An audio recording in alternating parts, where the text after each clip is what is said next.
Okay. Writer's Retreat. Writer's Retreat! It's over. It's 6 days. It's weird that it's over. Isn't it?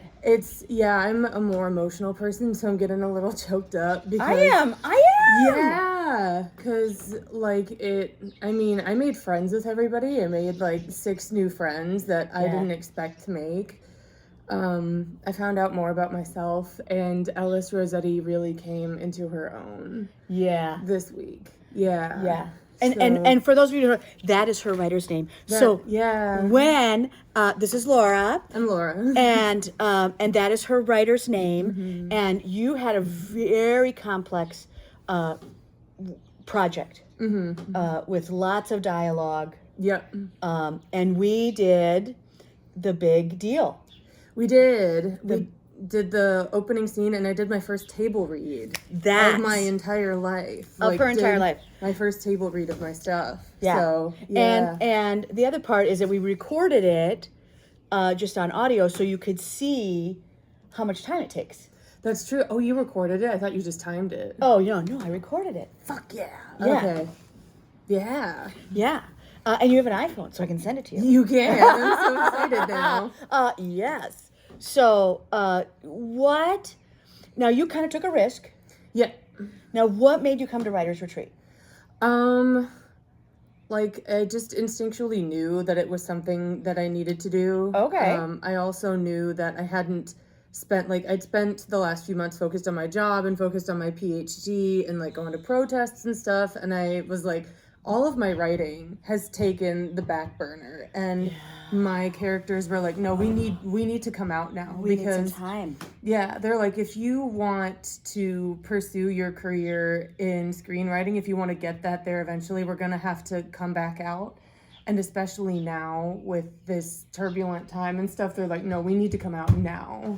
Right. We need a solid few days where we can come out. And I'm okay, Indeed. Mickey just presented the perfect opportunity to do that. Right. So right. Mm-hmm. And you had come to visit the inn before. I have. So you knew what it was. I did. But now you got to experience, kind of getting away with a bunch of people that you didn't know. Yeah. I think that's a risk. Mm-hmm. Right? Of am I going to be okay? Whatever. But it turned out great. And being vulnerable with everybody. Because everybody was opening up to everybody because writing is such a personal thing.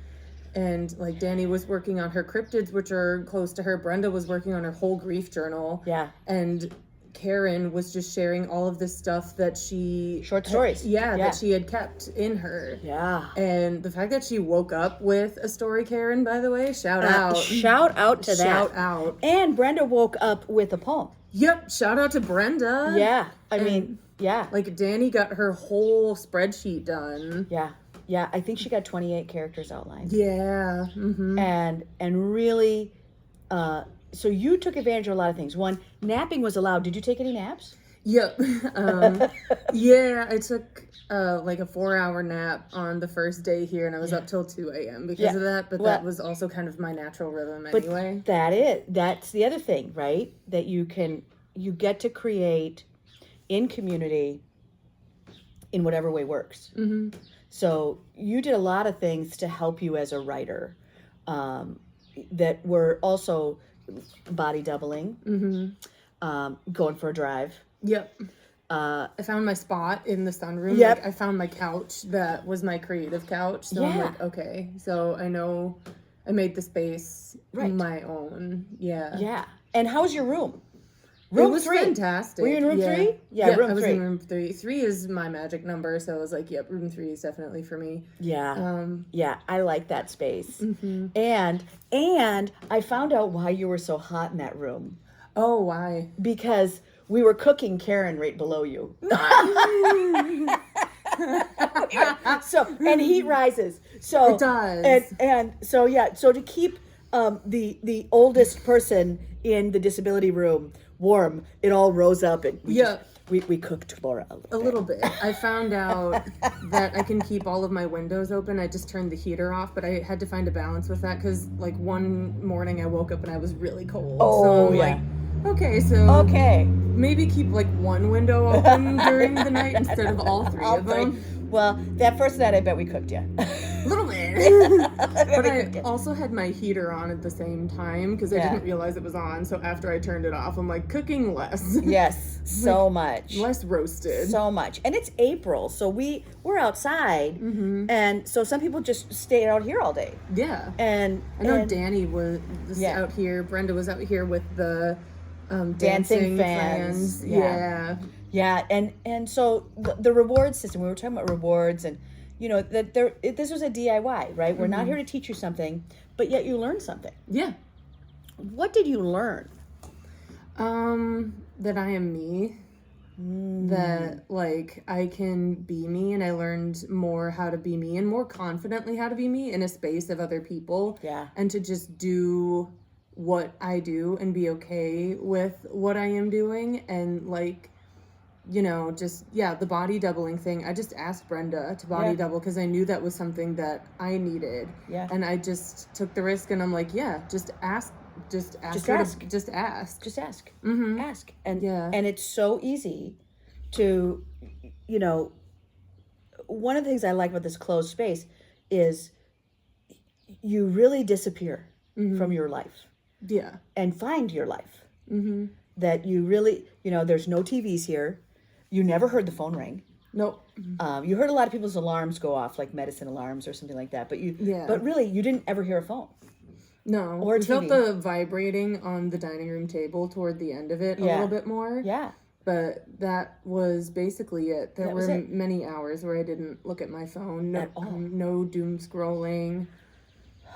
It's so good. Yeah. And are you a large tech person? Do you use a lot of TV? And yeah, I don't watch TV, but I use my laptop a lot. Yeah. And so what some of the other guests have noticed is that when you get 6 days without it, you kind of don't need it again. Yeah. Are you feeling less inclined to use screens, or more attracted or hungry for them, or was there a difference in the technology shutdown? There was a difference in how I used it. Like, I used it more for writing and for enjoyment rather than like keeping up to date with everything that's going on. Like, I used it a lot more purposefully. Like, there was specific intention behind everything I did on the screen, and it was a lot easier to take a break and leave it when I was stuck. Like, it was a lot easier to set it down and go like, okay, I need to disconnect from this for a while. So much easier to like mentally do that. Yeah. And it's spring, so did you do any walking? I went on the outing to the farmers market. Yeah, the farmers market, which I'm glad you did, because like we didn't know it had changed. Yep, we didn't. And I'm glad I did too, because I got raspberry rhubarb jam and some apple butter that I was craving, and I'm like, yes. I don't have to wait till orchard season to get some really good apple butter. Now you can get it right in, right? Yum. So out of the week, it's DIY, so you got to do your stuff, and you're in charge of you. What do you think was the surprise? That I got it. First of all, that I got it all done. I like doing the opening scene of any screenplay is a lot. It's a lot work. That's a big ask, and the fact that I got it all done in a way that is very true to who Seamus and Allie and Bixby are. These are the characters. These are the three characters. Yeah. Yep. And just, I made it a new scene because, like, I'd written it out before. Yes. As you know. And I, like, when I was taking snippets of it, I just thought I was going to be editing that thing while I was here. And I'm like, no, I created a brand new thing. Yeah. From all of the pieces that were there, like in here and out on the page, and I'm like, and a whole new thing that's eligible now to table read. Yeah, I mean that right there. And we when you first came, we gave you a piece of paper and you could kind of put your goals on, and we didn't ask you for your goals the first night. We said, hey, dream on it, maybe at breakfast, but we didn't really ask for them till dinner. Yeah. And by the time we got to dinner the next night, that everybody had had a sleep and kind of gotten their vibe, you kind of knew what you wanted to leave with. Yep. Did it meet your expectation? It exceeded my expectation. Okay, wow. Yeah, like completely exceeded my expectation. I thought I was gonna leave with like a rough outline, basically. I didn't think I was gonna be ready for a fucking table read. Yeah. And it's a table read. It's a table read. You like have legit. a legit table read. Yeah. And I'm like, holy fuck. Like when I was reading it out, I could see all of the actors around a table reading out the lines, and I'm like, holy shit. This is real. This is real. Like, this is the Oh, thing. there's my chills of truth. Yes. Yeah. Yeah, there's the magic. Mm-hmm. Right. And it was. Mm-hmm. The other thing that I liked about the table time is, we kind of came together during, meals or whatever, but people could eat whenever they wanted. But we had like some structure, like you could grab some breakfast whenever you feel like it, or we left food out. We had a potluck, sandwiches or whatever, but we had taco night. We did. Yeah. And that came completely organically because Shatanya had never had a taco pizza. Right. So we were going to go out for taco pizza, and then when the weather turned tornado. Yeah. When the weather turned tornado. Yeah, that'll put a deterrent in going anywhere. Right. So But she bought her own taco mix. Shatanya brought taco mix and made tacos for us all. And that was such an organic moment with all of us. Yeah. Yeah. That we all got to sit and have like amazing tacos. Yeah. Soft, crunchy, whatever. But so she just got to cook. Mm-hmm. And then Karen made pasta. She did. And then we had a pizza from town one night. Yeah. Just a junk pizza. But we had the salad that Brenda made. Yeah. Yeah. The ceviche kind of salad. Oh my God. Everybody gobbled that. That was so good. Yeah. Yeah. So I like that that people could bring foods. Could bring foods that really worked for them. Mm-hmm. Did you pack food? I just brought the chocolate cake, so like when this happens again, I'd like to bring more food, but in preparation for this, I could tell that I was sleep deprived and I took a nap. Yeah. And then I napped too hard, as is so my good. pattern. Right. So I was like, oh shit, I gotta get packing and I gotta go, so I just picked up a chocolate cake. Yeah, it worked out great. Well, yeah, we gobbled that up right away. Yeah. It was a really good cake. It was a really good cake. It was a really good cake. So here we are at the end. We're actually at the door walking her to her car. Yeah. That we're like, hey, let's take a minute and talk to our friends. Mm-hmm. And so what should we tell people about Writers Retreat? It's the best ever. If you like writing summer camp in a historic inn, then this is for you. Yeah, it is. This is for you. I think that's a really great example. And did the historicness of the inn inspire you? It inspired my pacing and my relaxation more than the story of it, but brilliant. Yeah, it there were moments when I'm like, I'm gonna do it kind of the Victorian way of, because I'm assuming that's when the house was built. Yeah, of 1900s. Yeah. So just kind of slowing down and disconnecting. When I opened all of my windows, I'm like, oh yeah, that's something that I can do. Yeah. Instead of asking for AC or something, you have open windows. Yeah. And stuff like that. So yeah. So the inn, I think, is I'm a magical fan because it's like living in a giant dollhouse here. Mm-hmm. And there's a lot of antiques and a lot of stuff, but there isn't any technology around. Nope. So you get to see the birds and hear the stuff, and there are bugs in the yard. Hear the loud frog that was keeping Marge up at night. Oh my gosh. Well, they are. It's time. We're gonna have little baby frogs soon. Yep. I saw the tadpoles this morning. Ah. And they are microscopic. So good. So yeah, there's lots of things growing in the pond right now. So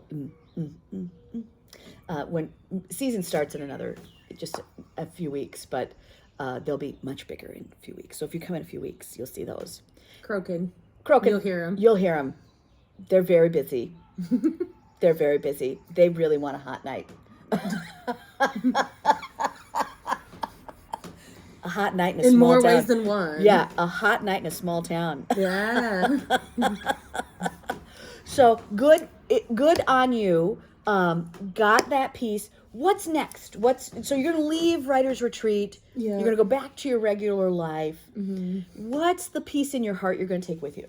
Everybody that I met, because I know we're all exchanging information and keeping in touch. So if other people are cool with it, I'd like to like keep writing with them and kind of keep accountable with them and keep up to date with everybody's projects, because now they, like you, and are like amongst a very few people who actually know what's going on in the project, In like, your project, in yes. my project. And so I haven't, like, I've told people the general gist of like, oh yeah, I want to make a screenplay that redefines what autism looks like, but not many people actually know the intricate details of it, and this group of people is one of them. So Yeah. I'd like to keep in touch with that and kind of keep moving with everybody on that and go like, okay, let's keep each other accountable.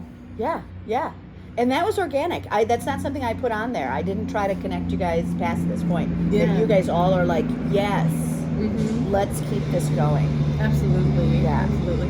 One thing that I really liked also about the summer camp for writing is that I only brought my keys with me the first day. I only closed my door the first day. After that, I was like, wait, we know everybody here. Everybody's chill. I left my door open the rest of the time. Wow. I didn't take my keys anywhere. Right. I'm like, somebody was always here. The door was always unlocked. I'm like, and I never really wanted to go out late at night. No. Not really. Nobody wants to go out late. Yeah. Yeah. So, like, yeah, I never took my We keys. all like stayed inside for 6 days, right? Yeah.